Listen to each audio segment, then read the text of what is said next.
Radiant Historia is a game I had always heard was in the upper echelon of DS JRPGs. Upon the game's original release in 2011, it quickly sold out and within a year was selling for upwards of twice its original MSRP.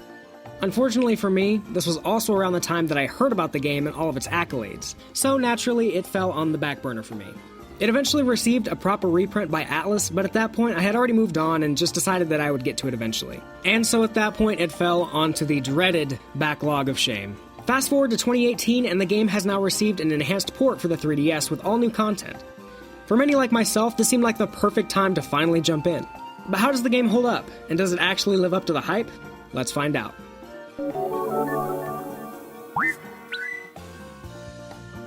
First things first, before we get into the review, I just want to let you know this will be more of a review of Radiant Historia as a game, as a complete package, and less focused on just the differences between this new re-release and the original. I will be going over some of the changes, but if you're more interested in just seeing what's new, I did a full breakdown covering all the differences I found in this version of the game that I will have linked down below and at the end of the video. Now with that out of the way, on to the review. The first few hours of Radiant Historia immediately pulled me in that special way that few RPGs manage to these days. After just a couple of hours with the demo, I knew that this was going to be something special, if the finely crafted opening was any indication of how well crafted the rest of the game was.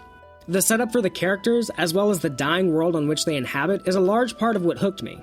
You play as Stock, a stoic but caring individual. I absolutely love his character, mostly because he's the complete antithesis of your average JRPG protag. He's not some young kid destined to save the world, he's a smart, serious, and experienced veteran. Think if Edward Elric and Cloud had a baby.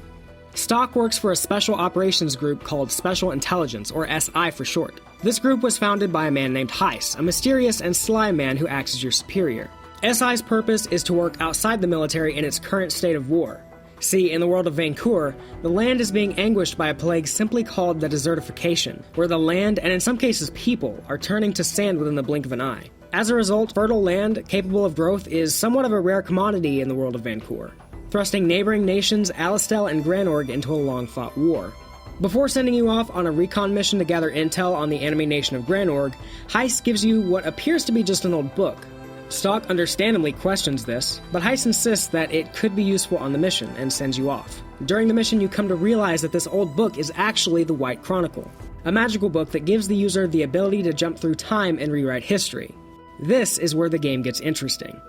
At the end of the prologue, you are asked to choose between staying with your SI superior or joining the military proper at the request of your longtime friend Rosh.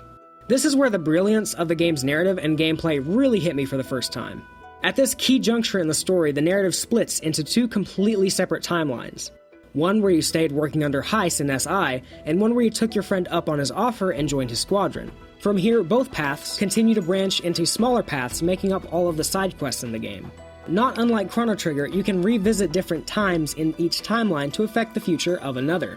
What is different from Chrono Trigger, however, is the depth of the freedom you are given. In Chrono Trigger, once you had finished an area, you could go back to the past and revisit it, but once you'd done everything there, you couldn't really do anything else. In Radiant Historia, however, you can go back to any point in the game and replay it completely. I'm talking cutscenes, story sequences, everything, as if you've never played them. As if you're truly going back to before these story sequences ever happened. Now, perhaps I'm remembering it incorrectly. I mean, it's been years since I've last played through Chrono Trigger, but the time travel elements are just so much deeper in Radiant Historia. And that's not a knock against Chrono Trigger at all. That just speaks to how impressive Radiant Historia's handling of time travel truly is. Time traveling between two timelines not only works, but it works twice over, as a narrative device and as a gameplay device. Throughout your adventure, you will learn abilities that allow you to explore areas you were previously unable to, because at that point in time, you didn't have that skill. One instance of this very early on is a side quest where you find the body of a soldier who died after a cave collapse stranded him. When you originally find him, it's after you gain the ability to use explosives. This is what allowed you to clear the rubble and find his body in the first place. But if you go back in time after you gain this ability and go to the same cave much earlier in the game, you can save that soldier's life. Cool moments like these are littered all throughout the game, both in its main storyline and in the huge number of side quests available. All of these moments are represented as nodes on a detailed timeline in the White Chronicle itself and can be viewed at any moment. Here you can take a look at different possible branches and your overall progress throughout the game. This gives the game inherent replay value, as you will naturally want to fill out your timeline by exploring all the possible outcomes from each decision you make in each timeline. The way these two timelines carefully intertwine, along with the freedom with which you're given to explore them, makes the fact that it all works without any caveat simply astonishing. Luckily, the core gameplay of Radiant Historia is just as deep. If I can get away with making the Chrono Trigger comparison one more time, just like in that game, combat starts once you actually bump into an enemy. So yes, random encounter haters rejoice, as there are none of them here. You can either run directly into an enemy, or hit them with the swing of your sword to improve your chances of getting a preemptive strike. Once you actually jump into battle, however, it's very clear that there's something different about the combat here. Radiant Historia combines a classic turn-based battle system with light grid-based positioning mechanics similar to a Fire Emblem or a Final Fantasy Tactics. Enemies appear on a 3x3 grid, with your party forming the standard line on the right side of the screen. Enemies that are closer to you on the grid deal more damage, however they also take more damage themselves. Using certain skills, you can push and pull enemies around the grid to your liking, and if more than one enemy occupies a space during your turn, and you attack that space, you hit both enemies for the cost of one turn. You can also opt to trade your turn with any of your party members or even an enemy. However, doing so turns your character red and causes them to take more damage for a short time until their next turn. Repeatedly trading turns with your enemy allows you to stack up your own turns and unleash a huge string of attacks called a combo. And the longer the combo, the more damage your character's attacks do. And as I said before, if more than one enemy occupies one space, and you attack that space, you attack every enemy on that space. So, you can stock up your turns, use your abilities to stack all the enemies onto one space, and unleash your attacks on them for a very, very satisfying victory. But the thing is, to stack up a lot of turns, you have to let the enemies stack up turns as well. So it's a pure risk-reward system that works incredibly well. No lie, this is seriously one of my favorite battle systems in any JRPG period. It feels like you're playing a mini game of chess every time you enter a battle, and even up to the end of the game, it never really got old. These battles are accompanied by a beautifully written score done by none other than Yoko Shimomura of Kingdom Hearts and more recently Final Fantasy XV fame. The main battle theme is catchy as hell, and Radiant Historia is filled with memorable tunes that perfectly accentuate any given moment, whether it's a quiet town, a fierce battle, or a happy moment. Shimomura-san's work here is just another feather in the hat of this game's overall quality. There are many new additions and tweaks to gameplay that should give this 3DS version a coat of fresh paint for returning fans. For one, the addition of full voice acting is a fantastic addition and gives the already superbly written dialogue completely new life. Every character in the game also gets new character portrait art, though this has proven to be the most controversial change among fans, as some of the changes range from just minor to pretty drastic changes in a character's original design.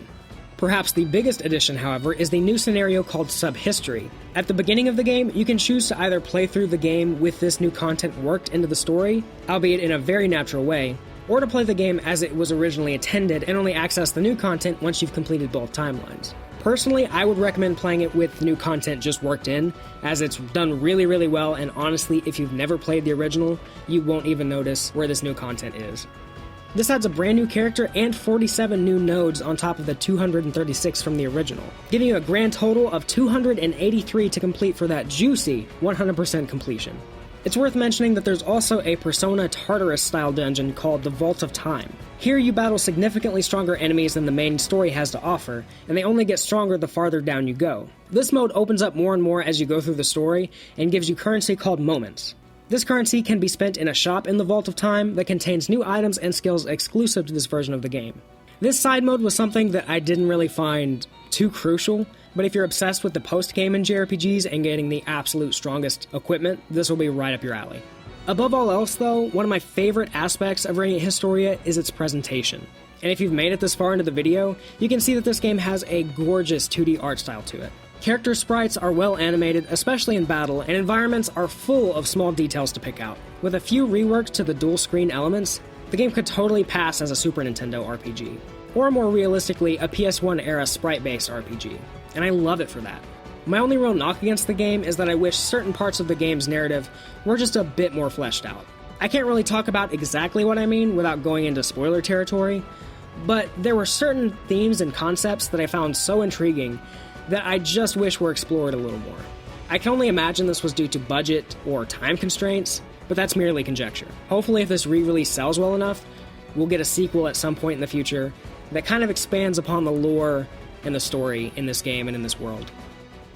Radiant Historia Perfect Chronology isn't only among the best 3DS JRPGs out there, it's among the best I've played, period. And I'd say it could stand toe-to-toe with many of the classics from the golden age of the genre.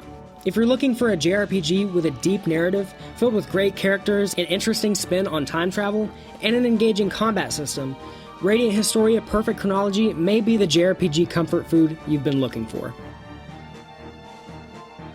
Hey, thank you guys so much for watching the video. I know this one was kind of a long time coming. I hope you all enjoyed it.